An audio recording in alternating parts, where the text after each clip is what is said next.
गायत्री मंत्र के महत्व पर बात करना है मुझे आपसे। ऋग्वेद में गायत्री मंत्र का उल्लेख है और गायत्री मंत्र का क्लासिकल डिस्क्रिप्शन नहीं दे रहा हूं, उसका शास्त्रीय विवेचन मैं नहीं करूंगा। गायत्री मंत्र जप करने के बाद क्या फायदा होता है, इस पर व्यवहारिक बात करना है। गायत्री मंत्र गुरु मंत्र कहलाता है, चारों वेदों का सार इस मंत्र में है और गायत्री मंत्र का जप कोई भी कर सकता है, किसी भी जाति, वर्ण, लिंग, महिला, पुरुष, कोई भी। गायत्री मंत्र के बारे में आप जानते होंगे। गायत्री मंत्र है ओम भूर्भुवः स्वः तत्सवितुर्वरेण्यं भर्गो देवस्य धीमहि धियो यो नः प्रचोदयात्। अर्थात उस प्राण स्वरूप, दुख नाशक, सुख स्वरूप, श्रेष्ठ, तेजस्वी, पाप नाशक देव स्वरूप परमात्मा को हम अपनी अंतरात्मा में धारण करें और वह परमात्मा हमारी बुद्धि को सन्मार्ग में प्रेरित करे। मित्रों, आपके इष्ट कोई भी हो, किसी भी देवता भगवान को आप मानते हो, इस मंत्र का उससे कोई विरोध नहीं है। गायत्री मंत्र जपना है, यह सूर्य की आराधना का मंत्र है और सूर्य की कृपा केवल हिंदुओं पर नहीं होती। सूर्य के धूप मानवता पर, पशु पक्षियों पर, वृक्षों पर, सभी पर समान रूप से आशीर्वाद स्वरूप आते हैं। आप जैसे कह सकते हैं कि गायत्री मंत्र कब जपना चाहिए। बेहतर स्थिति के लिए ब्रह्म मुहूर्त में, सूर्योदय के 48 मिनट पहले शुरू होता है ब्रह्म मुहूर्त और वो 24 मिनट जपें आप, 1.5 घंटे कम से कम जपें अगर संभव है तो। क्योंकि आप ये जान लें कि आपको अगर बहुत ज्यादा चाहिए तो बहुत ज्यादा आपको देना भी पड़ेगा। आपको चाहिए बहुत ज्यादा और देंगे आप बहुत कम तो नहीं चलेगा। तो पहली बात है कि गायत्री मंत्र सुबह में जपें तो अच्छा, वैसे चाहें तो कभी भी जपें, लेकिन कब नहीं जप सकते, रात के 10 बजे से लेकर के 3 बजे तक आप गायत्री मंत्र का जप नहीं कर सकते, वो मनाही है। बेहतर टाइम है ब्रह्म मुहूर्त। अब है कि आप विष्णु भगवान के भक्त हैं, भगवान महादेव के भक्त हैं, गणेश जी को मानते हैं, तो हर देवता के लिए, हर ईश्वर के लिए गायत्री मंत्र है। जैसे देखो विष्णु गायत्री मंत्र ओम नारायणाय विद्महे वासुदेवाय धीमहि तन्नो विष्णु प्रचोदयात्। लक्ष्मी जी का भी मंत्र है ओम महालक्ष्मी विद्महे विष्णु प्रियाय धीमहि तन्नो लक्ष्मी प्रचोदयात्। तुलसी जी का भी गायत्री मंत्र है ओम श्री तुलसी विद्महि विष्णु प्रियाय धीमहि तन्नो वृंदा प्रचोदयात्। आप कहेंगे नहीं भगवान राम, उनका भी गायत्री मंत्र है ओम दाशरथाय विद्महे सीता वल्लभाय धीमहि तन्नो राम प्रचोदयात्। सीता जी का भी गायत्री मंत्र है ओम जनकसुताय विद्महे राम प्रियाय धीमहि तन्नो सीता प्रचोदयात्। आप महादेव के भक्त हैं, रुद्र गायत्री मंत्र भी ओम पंचवक्त्राय विद्महे महादेवाय धीमहि तन्नो रुद्र प्रचोदयात्। आप दुर्गा जी के भक्त, तो दुर्गा जी का भी गायत्री मंत्र है ओम गिरिजाय विद्महे शिवप्रियाय धीमहि तन्नो दुर्गा प्रचोदयात्। आप जिस भी देवता के भक्त हैं वो आप रहें, लेकिन गायत्री मंत्र सभी देवताओं, भगवानों की शक्तियों का निचोड़ है।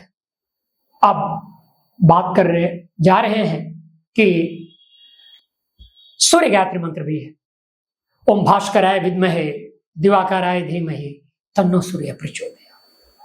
तो अब आप कृष्ण जी के भी, राधा वल्लभ के भी ओम देवकी नंदनाय विद्महे वासुदेवाय धीमहि तन्नः कृष्ण प्रचोदयात्। अब अगली बात मैं करता हूं कि गायत्री मंत्र जपने से क्या होता है।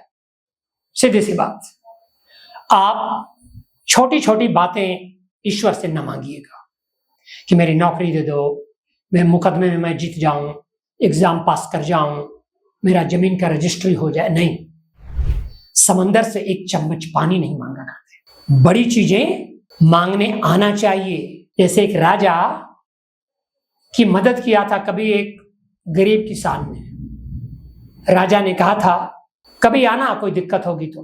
पहुंचा एक दिन वो गरीब किसान, लाइन में लगा था। राजा ने अपने मंत्री को इशारा किया कि वो व्यक्ति जो खड़ा है पीछे, उसको सबसे आगे ले आओ, पूछो वो क्या मांगता है, जो मांगे सो दे दो, जमीन गांव के गांव दे दो उसको, क्योंकि उसने मुश्किल दिनों में हमारी जान बचाई थी। जब वो किसान राजा के पास पहुंचता है तो कहता है मुझे कद्दू चाहिए, सब्जी बनाना है। ये कहानी कल्पना हो सकती है, लेकिन इसके पीछे संदेश ये है कि मांगने वाले की भी औकात जबरदस्त चाहिए।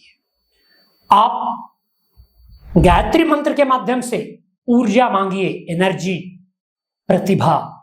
प्रतिभा का अर्थ होता है प्रभावित करना। जो काम आप करें वो प्रभावित कर दें, ये ऊर्जा है। जैसे हमसे बोला जाए ऊर्जा से पहले कि क्या चाहिए, मैं बोलूं पंखा चला लेंगे, एसी मेरा चल जाए, ट्रेन चल जाए, नहीं। अब बिजली मांगिए, ऊर्जा मांगिए, प्रतिभा मांगिए, ताकि आप जो चाहेंगे वो हो जाएगा। प्रतिभा का अर्थ है प्रभावित करना। एक सब्जी वाला सब्जी बेच करके प्रभावित करता है, चाय वाला चाय बेच करके, एक वकील जज साहब को प्रभावित करता है, एक टीचर स्टूडेंट को प्रभावित करते हैं, और जज साहब अपने जजमेंट से देश को प्रभावित करते हैं। अपोजिशन का लीडर पार्लियामेंट में या विधानसभा में अपनी बातों से प्रभावित करता है। तो आपके अंदर जब प्रतिभा होगी तो जिस भी काम को आप करेंगे वो काम अच्छा होगा।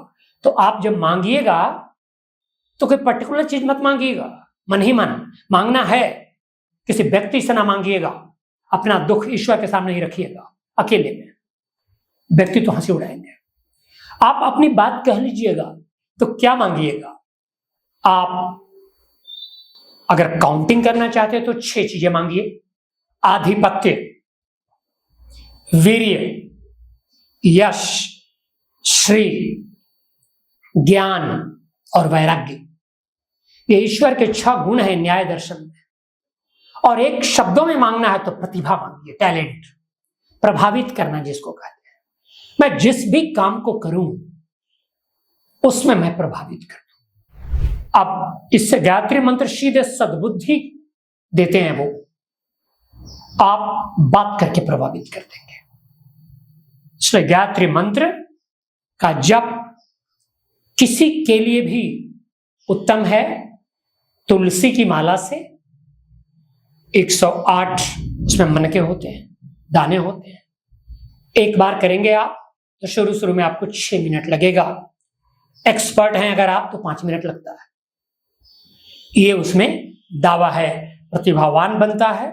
सबसे ज्यादा फायदा ब्रह्म मुहूर्त में होगा। नहीं कर पा रहे हैं तो कभी भी आप करिए। ये विद्यार्थियों के लिए भी वरदान है। मेमोरी बढ़ जाती है, स्मरण शक्ति बढ़ जाती है, आपको प्रभावित करने आ जाएगा। और जिंदगी में क्या है, प्रभावित करना भी। तो जिस भी प्रोफेशन में आप जुड़े हैं आपको प्रभावित करना है। वैसे गायत्री मंत्र का आपके दिनचर्या से लेना नहीं है कि आप किस वर्ण के, किस धर्म के, किससे आप जप कीजिए और किसी को ना बताइए। हमारे महान लोगों ने कहा है कि जप तप आराधना, इनकम, प्यार वाली बातें, अपनी रूटीन, अपना शेड्यूल, अपनी आगामी योजना बताना नहीं चाहिए, शेयर नहीं करना चाहिए। अपना दुख बताना नहीं चाहिए। अकेले रूम में बैठ के भगवान के सामने बोल लीजिए, जिस भगवान के भी आप भक्त हैं, सब अच्छे हैं। लेकिन गायत्री मंत्र जपिए, उसके बाद उस भगवान का गायत्री मंत्र भी जपिए। मेरी बात समझ रहे हैं? हाँ। इससे 1 महीने में अगर डिफरेंस पैदा ना किया जाए, ना हो जाएगा, तो आप मुझे बोलिएगा। आपसे लोग प्रभावित होना, कल तक जो आपका फोन नहीं उठाते थे आपके लिए वेट करेंगे। कल तक जो आपकी वैल्यू नहीं दे रहे थे वो आपको खोजेंगे। तो क्या इससे हुआ क्या? सीधे धन नहीं मिलेगा, धन प्राप्त करने की जो प्रतिभा है वो विकसित हो जाएगी। अच्छे नेता बन जाएंगे, अच्छी सब्जी बिकेगी, अच्छा चाय बिकेगा, अच्छा वकालत होगा, अच्छा जजमेंट होगा, अच्छा एग्जाम पास करेंगे आप, अच्छा खेती होगी। जो भी करेंगे वो हो जाएगा। और कल तक जो फोन नहीं उठाते थे वो आपकी एक पलक के लिए, एक झलक के लिए आपकी प्रतीक्षा करेंगे ये होता है प्रतिभा। वक्त सुधर जाएगा, आजमा कर देख लीजिए आप। 5 से 6 मिनट लगेगा प्रतिदिन, 1 महीने करके देख लीजिए और डिफरेंस ना पैदा हो जाए तो आप मुझसे बात कीजिए। मैं उनकी बातों को रख रहा हूं, मैं कोई धर्मवेत्ता नहीं, मैं बिल्कुल आपकी तरह हूं, लेकिन फर्क पड़ेगा, ये मेरा आजमाया हुआ है, आप देख लीजिए।